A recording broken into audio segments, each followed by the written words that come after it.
के बच्चे इस पितृपक्ष में शंकर की कथा का अनुमोदन कर रहे हैं, जिससे मेरा कल्याण हो रहा है, मुझे कुछ प्राप्त हो रहा है, कुछ मिल रहा है। आपकी बुद्धि जैसी होगी, चित्तवृत्ति जैसी होगी, वैसा हमें प्राप्त हो रहा है, वैसा हमें मिल रहा है। अच्छा, एक बात तो समझ में नहीं आए मेरे को कि ये अभी तो अपन फिर भी समझ जाएगा, जो अभी की पीढ़ी है ना, ये तो समझ जाएगी कि एकम का श्राद्ध ने, द्वितीया का श्राद्ध ने, तृतीया का श्राद्ध ने, चतुर्थी का श्राद्ध ने, पंचमी का श्राद्ध। पर इनके जब अंग्रेजी स्कूल में पढ़ा देंगे और ये जब आप विदेश में नौकरी करने जाएंगे तो कहीं तुम्हें याद करे? अरे बोलो तो सही, निपटा हुआ के कौन याद करेगा कि हमारा पिताजी एकम के गया, काका जी ने दूज के गया था, तीज के गया था। अब तुम वो अपनी पत्नी के कह भी दे कि वो दूज का श्राद्ध है हमारा दादाजी का, तो पत्नी बोले कहाँ की दूज, और बोल भी मत देना दूज, नहीं तो वो दूज, तुम दूज बोलो वो दोचे, वो कहाँ की दूज, मैं तो पहचानो ही नहीं है दूज के। पति बोले फर्स्ट सेकंड, हाँ तो ये सेकंड कब सेकंड, तो पति फिर समझाए शुक्ल पक्ष का कि कृष्ण पक्ष का कि ऐसा कि, अब पढ़े लिखे बच्चों को कौन समझाएगा कि ये दूज है कि तीज है। इसीलिए कथा कह रही है शरीर चले और तुम्हारी घर में चले तब तक पुण्य कर लो दादा, नहीं तो सेकंड और फर्स्ट में फंसा देंगे। पहली रोटी किसकी बनती घर पर? जिसके यहाँ बहुत जल्दी रहे, नहीं मेरे को जाना जल्दी रोटी बना, उन्होंने कहा भी बना के ले 2 पराठा, और वो पहले नंबर का पराठा ही ले जाके दे दिया। अब तुम तो बोले कि पहली रोटी गाएगी, तो क्या रोटी और पराठा में अंतर है? पर यह शास्त्र के कि तवा पे तो डली नहीं, कढ़ाई पे तो पड़ी नहीं, मतलब जो पहली बनी वही पहली जाना थी। पर के अब उनके जल्दी जाना था तो रोटी, अब किसी ने कथा में कह दिया कि बता हमने तो सियर वाला महाराज का मुंडा से सुनी थी कथा, उन्हें कहा था कि पहली रोटी गाय के देना चाहिए, तुमने पहला पराठा बना के उनके गाय खिलाया, तो क्या गई गौ माता से कम है कहीं?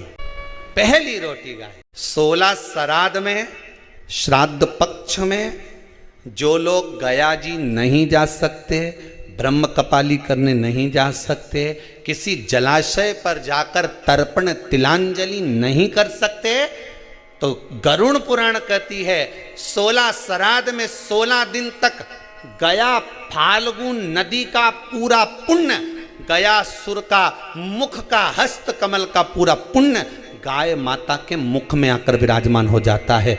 16 श्राद्ध में गाय को एक रोटी अगर दी जाती है तो गया जी में पिंड दान करने का पूरा पुण्य फल जीव को प्राप्त हो जाता है, जीव को प्राप्त। अगर गया नदी नहीं जा सकते, फाल्गु पर नहीं जा सकते, गया का पिंड करने नहीं जा सकते, 2 चीजें अपने जीवन में उतार लीजिए। एक 16 श्राद्ध में हमें गाय को रोटी देना है, खूब तला हुआ, खूब पका हुआ, खूब घी में या तेल में तरबतर गौ माता को नहीं देना। उसका कारण क्या है वो भी समझ लीजिए।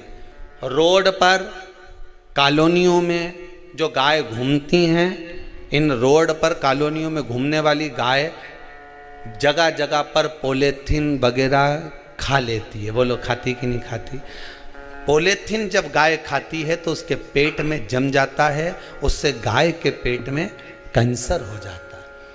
उसको तुम अच्छा पदार्थ खिलाओगे तो गाय हो सकता है कि बीमार पड़ने लगे। इसलिए ज़्यादा घी का, तेल का कोई पदार्थ गौ माता को ज़्यादा ना दीजिए। इसलिए हमने जैसे आपको कहा कि निःशुल्क पितरों की शांति के लिए जो कोरोना में शांत हो गए उनके लिए ये यज्ञ रखा है, हवन रखा है। हमने तुरंत आशीष जी को, समीर जी को ये बात कही कि ये काम करो, साथ में हवन तो चल ही रहा है, थोड़ी सी लापसी तैयार करो, और लापसी तैयार करके गौ माता को प्रतिदिन जो जो शांति में उनके निमित्तार्थ थोड़ा थोड़ा सा गौग्रास ही जाए पर जाना चाहिए। एक हवन वो जो अग्नि में सांकल्य छोड़ी जा रही है, जो गाय का घी छोड़ा जा रहा है और पितरों को मिल रहा है, और दूसरा गौ माता के 16 दिन तक 16 श्राद्ध में मुख में गया क्षेत्र रहता है। गया जी और ब्रह्म कपाली के पिंड का दान पुण्य अगर कहीं प्राप्त करना है तो गाय के मुख में। क्यों दी जाता है कौवा को भोजन? श्राद्ध पक्ष में कौवे को भोजन क्यों दिया जाता है? क्यों छत पर ले जाकर रोटी का टुकड़ा डालते हैं? काशी, कांची, अवंतिका, अयोध्या आदिक जितने पावन क्षेत्र हैं, जगन्नाथ, द्वारका, रामेश्वरम, बद्री नारायण, जितने जितने पुण्यशाली क्षेत्र हैं, मथुरा आदिक जितने, वृंदावन आदिक जितने पुण्य क्षेत्र हैं, शिव महापुराण की कथा में, स्कंद पुराण में लिखा है कि जितने पुण्यशाली क्षेत्र हैं, सारे पुण्यशाली क्षेत्र, चाहे चित्रकूट हो, अयोध्या हो, काशी हो, उज्जैनी हो, त्र्यंबकेश्वर हो, जितने पुण्यशाली क्षेत्र हैं, सारे पुण्यशाली क्षेत्र में पिंडदान होता है। बोलो मालूम है कि नहीं आपको मालूम? सब दूर तर्पण होता है, सभी जगह पिंड होता है, सभी जगह तर्पण होगा, पिंड होगा।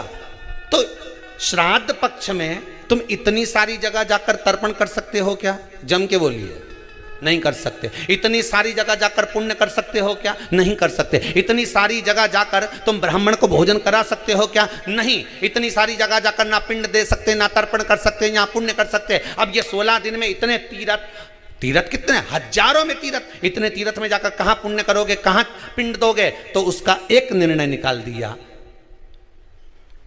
कि पितरों के देवता आर्यमा कौवे पर बैठते हैं। काय पे बैठते हैं? कौवे पर। तो एक काम करो, जब हम पितरों के देवता आर्यमा कौवे पर बैठकर पितृलोक से 16 दिन जब भ्रमण के लिए निकलते हैं तो घूमते हैं, तो क्यों ना एक काम करें कि कौवे के लिए भोजन छत पे डाल दें।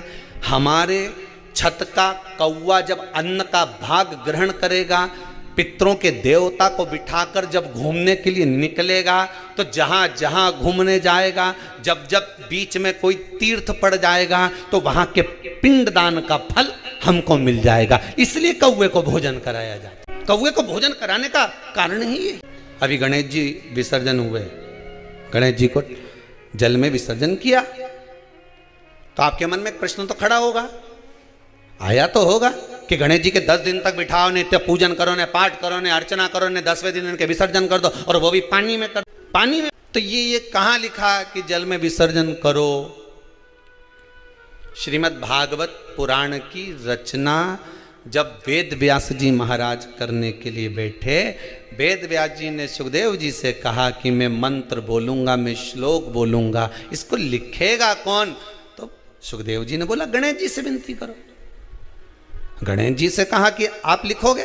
गणेश जी बोले मैं लिखने को तैयार हूं, पर बोलते बोलते तुम रुक गए तो मैंने भी लिखना छोड़ दूंगा, उसके बाद मैं भागवत को विराम दे दूंगा, मैं आगे नहीं लिखूंगा। अब वेद व्यास जी बड़े चक्कर में पड़ गए, क्या करें? तो गणेश